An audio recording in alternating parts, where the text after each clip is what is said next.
नमस्कार, जय हिंद। सभी का स्वागत है आपके अपने चैनल टीजीटी पीजीटी अकादमी पर। साथियों, टीचर्स अकादमी जो हमारा मेन चैनल है वह अभी नहीं ओपन हो पाया है। जब तक नहीं ओपन हो रहा है तब तक हमारा जो दूसरा चैनल है इसी का वह टीजीटी पीजीटी अकादमी है।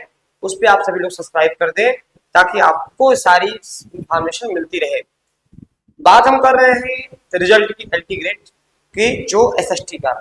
आप देख सकते हैं कि एसएसटी का रिजल्ट जो है बहुत इंतजार आप लोग कर रहे हैं। यहाँ पे आप देख सकते हैं कि हम लोग भी आयोग के 2-3 बार चक्कर लगा चुके हैं और आयोग का एक ही जवाब है कि जल्द ही आ जाएगा, जल्द ही आ जाएगा, बस तैयार हो चुका है। कोई फाइनल डेट नहीं है। ये तानाशाही पता नहीं क्यों दिखाया जा रहा है। यहाँ पे आप देख सकते हो कि प्री के परिणाम 2 माह बाद भी नहीं, यानी 2 महीने पहले परीक्षा हो चुकी है, 2 महीने हो चुके हैं परीक्षा को और 14 जून को यह मेंस का आवेदन किया जाएगा। आप देख सकते हैं 14 जून को मेंस का आवेदन किया जाएगा। ठीक है, सॉरी, मेंस का पेपर है, आवेदन नहीं। 14 जून को मेंस का पेपर है। अब आप सोचिए कि अभी बच्चा पहली बार लिखित प्रश्न हो रहा है, जहाँ पे 20 प्रश्न आपके आने हैं, 20 प्रश्न आपके आने हैं। ठीक है, 20 प्रश्न आने हैं। अब इस 20 प्रश्न में अगर मान लीजिए ये अप्रैल चल रहा है, अप्रैल में रिजल्ट आता है, अप्रैल, तो कब आवेदन होगा? ठीक है, तो कब बच्चा पढ़ेगा? यानी लिखित परीक्षा में 1 महीने में कैसे वह तैयारी कर लेगा। ठीक है, सोचिए कितनी सोचने वाली बड़ी बात है। एसएसटी के बच्चों का भविष्य के साथ खिलवाड़ आयोग जो कर रहा है, ये मतलब इस पे क्या किया जाए, आप देख सकते हैं। और दूसरी बात यह है कि एलटी का उत्तर प्रदेश लोक सेवा आयोग की ओर से आपका सहायक अध्यापक के सामाजिक विज्ञान के विषय की प्रारंभिक परीक्षा में 2 महीने के बाद भी परिणाम घोषित नहीं होने से अभ्यर्थी परेशान है। और अभ्यर्थियों को लग रहा है 17 जनवरी का पेपर हुआ था, एलटी सामाजिक विज्ञान की प्रारंभिक परीक्षा का परिणाम घोषित करने की मांग की। अभ्यर्थियों का कहना है कि 14 जून को मुख्य परीक्षा प्रस्तावित है और अब तक असमंजस की स्थिति बनी हुई है। गणित और हिंदी विषय की मुख्य परीक्षा के आवेदन भी अभी तक शुरू नहीं हुए हैं।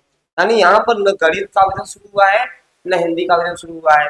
कब से आवेदन शुरू होगा, कब से आप परीक्षाएं कराएंगे? क्योंकि हिंदी और गणित का जो पेपर है वह 17 मई को रखा गया है। कम से कम आप समझ सकते हैं कि आयोग जो है या तो करेगा क्या, 14 जून की जो परीक्षाएं हैं वह आगे बढ़ाएगा। क्योंकि लोक सेवा आयोग का इतिहास कम ही रहा है पेपर को आगे बढ़ाने का। ठीक है, पेपर को आगे बढ़ाने का, तो असमंजस की स्थिति बहुत ज्यादा बनी हुई है। यहाँ पर आप देख सकते हैं। और ये कहीं कुछ गड़बड़, कुछ मुझे ना कुछ तो जैसा लगता है कभी गड़बड़ महसूस होता है कि कहीं कुछ गड़बड़ तो नहीं है।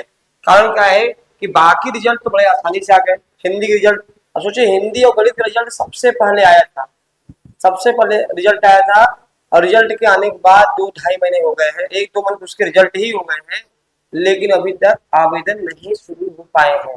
ठीक है, आयोग कुछ जवाब देता नहीं है। वहां पूछने जाओ तो बस इस हफ्ते आपका आवेदन शुरू हो जाएगा, डेट नहीं देंगे, लेकिन इस हफ्ते करते करते ये तीसरा हफ्ता तो हो गया। क्योंकि मैं 3 बार गया हूँ, 3 बार में यहाँ आपका तीसरा हफ्ता आपका यह हो चुका है। ठीक है, तो अब आप लोग भी देखिए, एसएसटी जो बच्चे हैं ना, एसएसटी के बच्चे हैं, कम से कम 25-30-40 संख्या में आओ, कम से कम 40-50 संख्या में आओ, तो हम चलते बने वहां पर। जब आप लोग संख्या में शायद पहुंचोगे, ज्यादा मैं नहीं कह रहा हूँ कि आप 1000, 2000, 5000, 6000 के बीच में आओ, बस आप 100-50 के बीच में आ जाओ ना, उतने में आयोग प्रेशर में आ जाएगा। आयोग प्रेशर में आता नहीं है, इसलिए आयोग के ऊपर कुछ भी फर्क नहीं पड़ता है। अभी एक बार आप लोग ना, जितने एसएसटी वाले बच्चे हैं, ठीक है, वही नहीं हो रहा है। ठीक है, उसी में बात कर रहा हूँ। जितने हिंदी वाले बच्चे हैं या मैथ वाले बच्चे हैं या एसएसटी वाले बच्चे हैं, एक दिन बस इकट्ठा हो जाओ लोक सेवा आयोग में, 1 घंटे के लिए, 1 ही घंटे में आ जाओ आप कि हाँ क्यों नहीं आ रहा है, सारे जवाब मिल जाएंगे। मैं गारंटी ले रहा हूँ कि आपका रिजल्ट 1-2 दिन में आ जाएगा, आ जाएगा, 100% आ जाएगा। क्यों? क्योंकि जान रहे हैं, लोक सेवा आयोग भी जान रहा है बच्चे कुछ बोलेंगे नहीं, बच्चे इसको मतलब नहीं है, जब हमारी मर्जी होगी तब देंगे। अब आप सोचिए एसटी वालों का हाल क्या होगा। ना रिजल्ट है, 13-14 जून को पेपर है, यानी मेंस का 1 महीने में बच्चे कैसे पढ़ेंगे? और जो 40% पाने की तैयारी है वो फेल करने की तैयारी है। कुल मिला के यह आयोग बच्चों को फेल करने की तैयारी है। क्योंकि जब आपको भी पता है कि मेन प्री में 15 बच्चे नहीं मिल रहे हैं, तो मेंस में कैसे मिल जाएंगे? हाँ बिल्कुल, काले पेन का प्रयोग कर सकते हैं, काले और नीले दोनों का प्रयोग कर सकते हैं मेंस में, कोई दिक्कत नहीं है। ठीक है, चलिए यहाँ पर ये देखो, अब ये बच्चे गए थे, यहाँ पे नहीं होता आयोग पर आंसर करेंगे। ज्ञापन देने वालों में पंकज पांडे, ये पंकज जी हैं, हुंकार मंच के हैं, सुनील कुमार, नीतीश कुमार, पाल, सर्वेश पांडे, संजय, ये तमाम प्रकार के बच्चे जो है, प्रभाकर, पीएस परिहार यानी पीएस परिहार को आप जानते हैं, ये सब जो है वहां पर तक जा रहे हैं। 30 मार्च तक इंतजार किया जा रहा है। अगर 30 मार्च तक अगर परीक्षा की तिथि नहीं आती है, ठीक है, 30 मार्च तक परीक्षा की तिथि अगर नहीं आती है तो निश्चित तौर पे बड़ा आंदोलन बच्चे करेंगे। तो गलती आप लोगों की, मैं आयोग की गलती कभी भी नहीं देता हूँ, आयोग की गलती इसमें देता हूँ कि आप लोग जाना नहीं चाहते हो। बहुत सारे बच्चे ऐसे जो प्रयागराज में ही रहते हैं, ऐसा नहीं कि आपको सुल्तानपुर से, आजमगढ़ से, बलिया से, यहाँ से आना है। बहुत सारे साथी प्रयागराज से ही है और लोक सेवा आयोग बहुत दूर नहीं है, 2 से 3 किलोमीटर की दूरी से ज्यादा अधिक नहीं हो सकता है।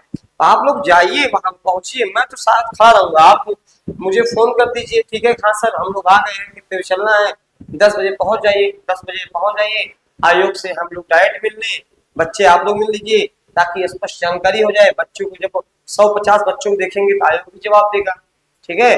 अब ऐसे बच्चा ज्ञापन देने बच्चा लोड नहीं लेगा, ठीक। नहीं देंगे सर 30 तक, तो ठीक सर, हाँ नहीं देंगे, पता ही है नहीं देंगे, वही तो कहा जा रहा है कि नहीं देंगे तो फिर कुछ दूसरा रास्ता अपनाया जाएगा, ठीक है। कब से है सर हिंदी का फॉर्म फिल होगा, अभी कुछ तय नहीं है, आपको शुक्रवार तक वेट करना पड़ेगा, शुक्रवार शनिवार तक वेट करना पड़ेगा उनके अनुसार, आयोग के अनुसार। ये तीसरा शुक्रवार शनिवार है, ठीक है, तीसरा शुक्रवार और शनिवार है। यहाँ पर एलटी कंप्यूटर प्री परीक्षा के प्रवेश पत्र जारी हो चुके हैं, यानी विषय के 5 अप्रैल को जो पेपर होंगे कंप्यूटर विषय के, उनके जारी हो चुके हैं। आप लोग जो है जो भी कंप्यूटर से वो जरूर देखना है अपना, ठीक। बाकी यूपी टेट सरकारी नौकरी बचाओ बैच चल ही रहा है, केवल 8 बजे क्लास चल रहा है, यूपी टेट का तैयारी करते रहो, ठीक है। 96 28 95 92 37 इसमें तैयारी करो। और टीजीटी यूपी टेट का नया बैच जो है 29 मार्च से प्रारंभ, 29 मार्च से नया बैच है, सुबह 8 बजे, सुबह जो है 8 बजे है, ऑनलाइन और ऑफलाइन दोनों है, ठीक है। 96 28 95 92 37 पे मैसेज कॉल कर लीजिए ताकि आपको सूचनाएं प्राप्त होती रहे। कारण क्या टेट जान ही रहे हैं कि जरूरी कितना हो गया है, आवेदन शुरू हो जाएंगे, ठीक है। कल से आप लोग जो है सजी हिंदी में इसका फॉर्म भरा जाएगा, सजी क्या एग्जाम डेट आगे बढ़ सकती है, कोई बड़ी बात नहीं है। अभी हम लोग प्रयास करेंगे बढ़ाने का, लेकिन बढ़ा के भी क्या करेंगे, बढ़ाएंगे तो आप लोग ही नाराज हो जाएंगे सर नहीं बढ़ेगा, क्योंकि लोक सेवा आयोग को ना आपको पता है कि बहुत कम ही बढ़ता है चांस, लेकिन एसएसटी वालों के लिए जो है वो दिक्कतें हैं, बहुत दिक्कतें हैं एसएसटी वालों के लिए। एसएसटी वाले में कुछ करना पड़ेगा, ठीक है, आप खुद पढ़ना पड़ेगा, आप आएंगे तभी हो पाएगा। तो यहाँ पर जो है 29 मार्च से नया चल रहा है, बाकी सुबह 8 बजे टेट का क्लास चलता है टीजीटी पीजीटी अकादमी पर, ऑनलाइन और ऑफलाइन दोनों है। और जब तक टीचर्स अकेडमी नहीं चालू हो रहा है तब तक आप टीजीटी पीजीटी को जो है सब्सक्राइब करके देखते रहिए। बाकी अब आज कल परसों 30 तक हम लोग भी वेट कर रहे हैं, 30 तक नहीं आएगा तो निश्चित तौर पे लोक सेवा आयोग जाएंगे मेंस के आवेदन के लिए भी और एसएसटी रिजल्ट के लिए भी। तो 30 तक जो है हम लोग वेट कर रहे हैं, मैं स्वयं जाऊंगा, अगर आप लोग आएंगे तो ठीक रहेगा, मनोबल मेरा बढ़ेगा और बातें भी मजबूत तरीके से रखी जाएंगी। नहीं आएंगे तो फिर मैं जाऊंगा, जो भी होगा आपको बता दूंगा कि हाँ आयोग में ऐसी सी बातें कही गई है। बस इतना ही, धन्यवाद।